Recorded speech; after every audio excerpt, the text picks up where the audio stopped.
Welcome to the Storyly Tales, where every story teaches, touches, and transforms. Learn English, feel stories, grow in life. The whispers spread like wildfire through the office, leaving Samantha stunned. Did you hear? Ethan got promoted? 5 years. 5 years she'd been in this company, working hard, dedicated, loyal. And yet, she was still just a simple sales rep, while Ethan, who'd joined 6 months ago, had climbed up the corporate ladder faster than anyone she knew. She stared at the email in her inbox. "Congratulations on your promotion to senior sales manager," it read, signed by Ethan's name. A wave of nausea washed over her. She remembered that day vividly. The new project, the presentation, the one where Ethan had presented their idea, which was actually hers, but he'd taken all the credit. When she confronted him, his eyes, cold and devoid of emotion, had told the story. He had no remorse. Later, when she heard about the promotion, the anger within her had morphed into something colder, loathing. But that was 5 years ago. Why bring it up now? Samantha thought. But the longer she pondered, the more she realized there was only one way to find out. Picking up her phone, she dialed Ethan's number. "Hi," she answered after a few rings. "Hey, congrats on the promotion." His voice boomed with that same confidence that had won over their boss back then. "Oh, thanks. Listen, do you have some time to catch up? I haven't seen you since that presentation." She hesitated. It felt strange to be reaching out to him after all this time. "Sure. How about tomorrow evening?" Ethan replied, and they hung up. As the evening progressed, Samantha found herself preparing for battle.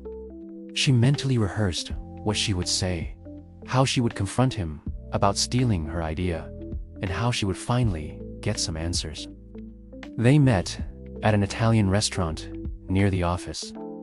Samantha chose it because it reminded her of the time when they had first pitched the idea to their boss.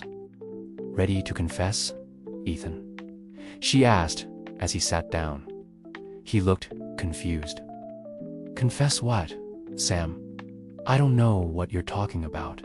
Please, don't play dumb. You know what I'm talking about.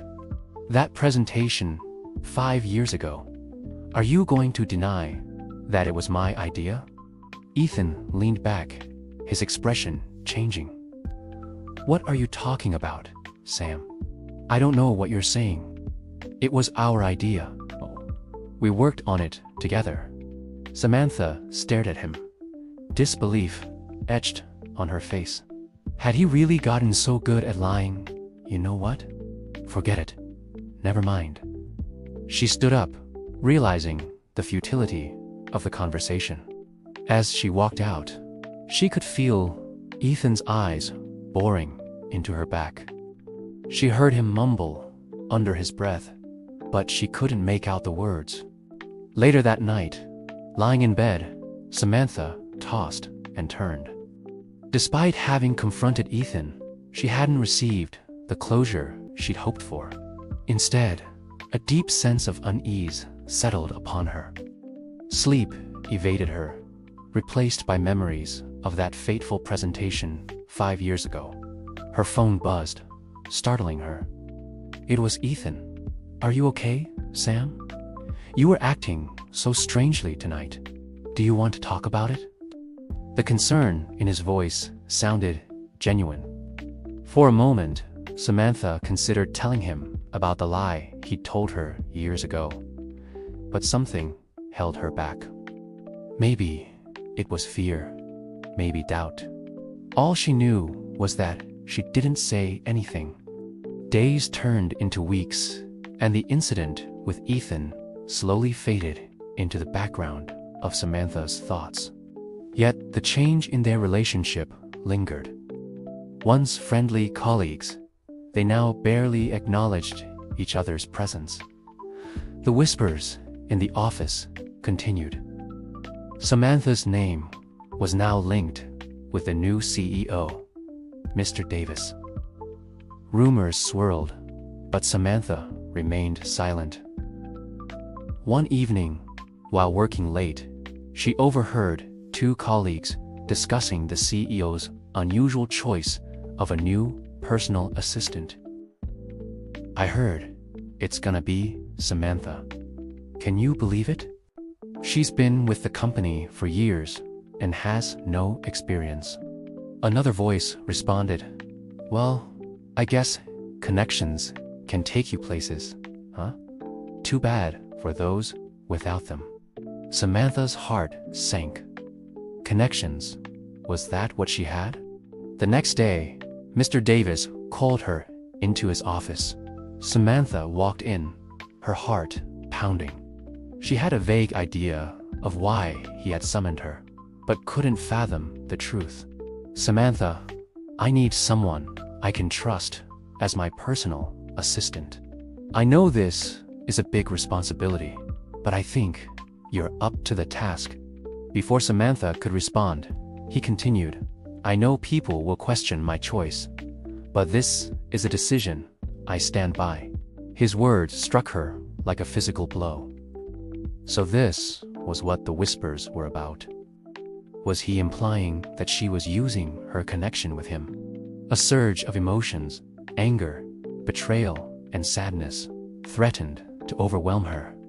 She opened her mouth to speak, to deny it all, but no words came out.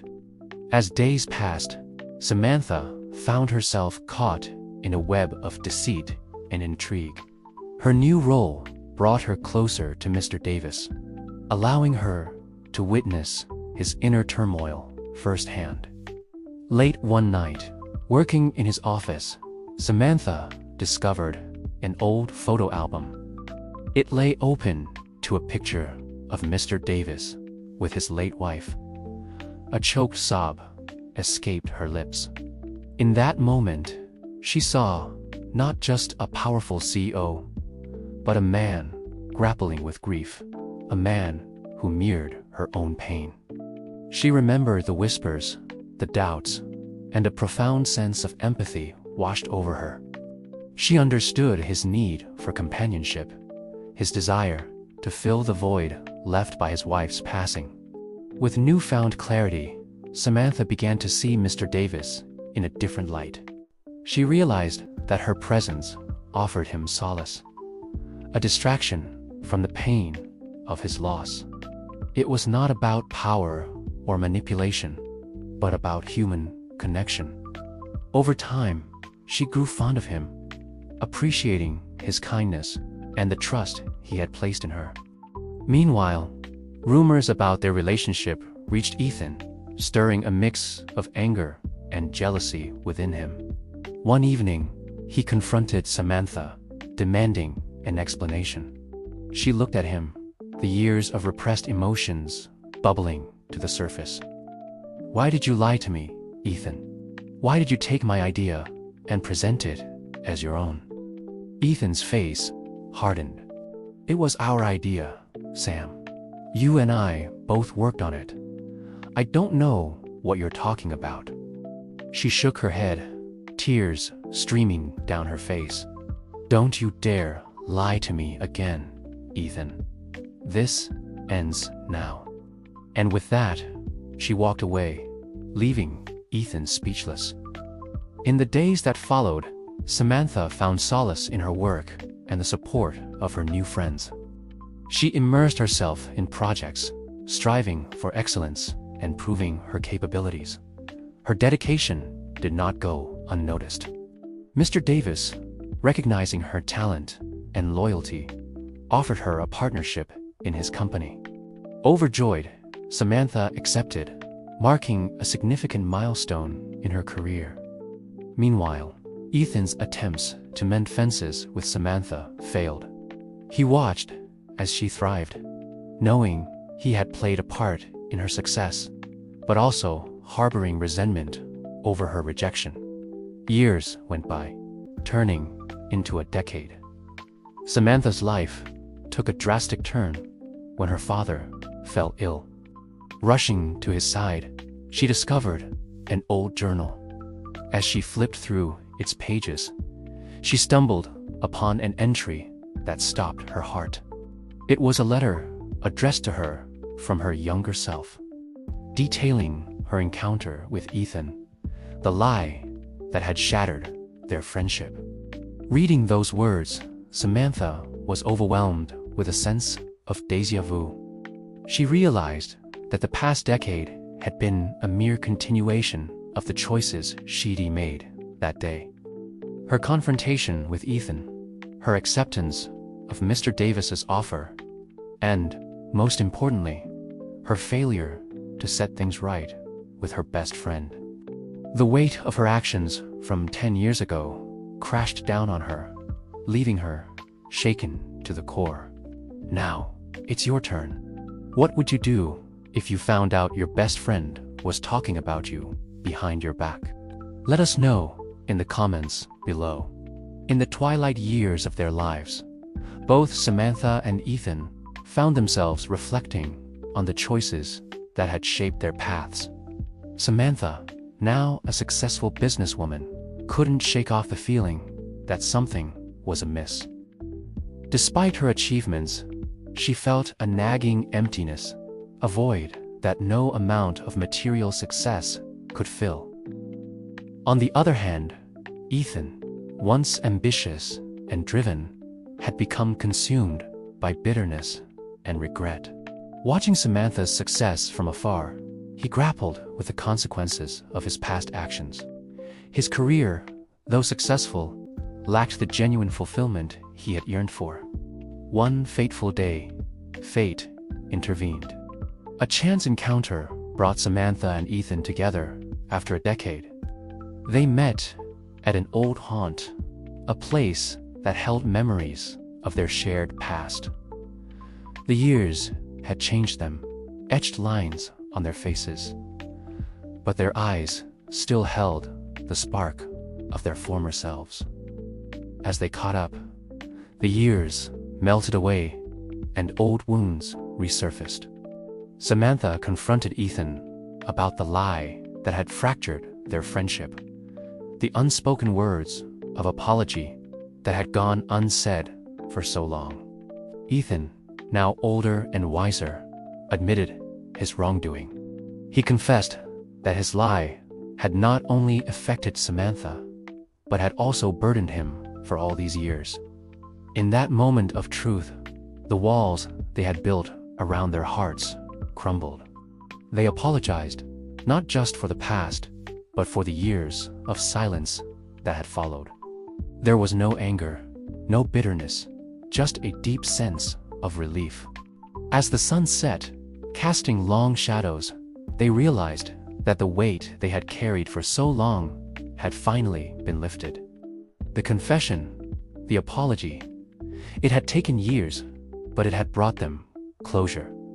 They parted ways that evening, not as bitter rivals, but as friends, ready to start anew. The moral of this story: while the truth may hurt in the moment, it heals in time. Thanks for watching.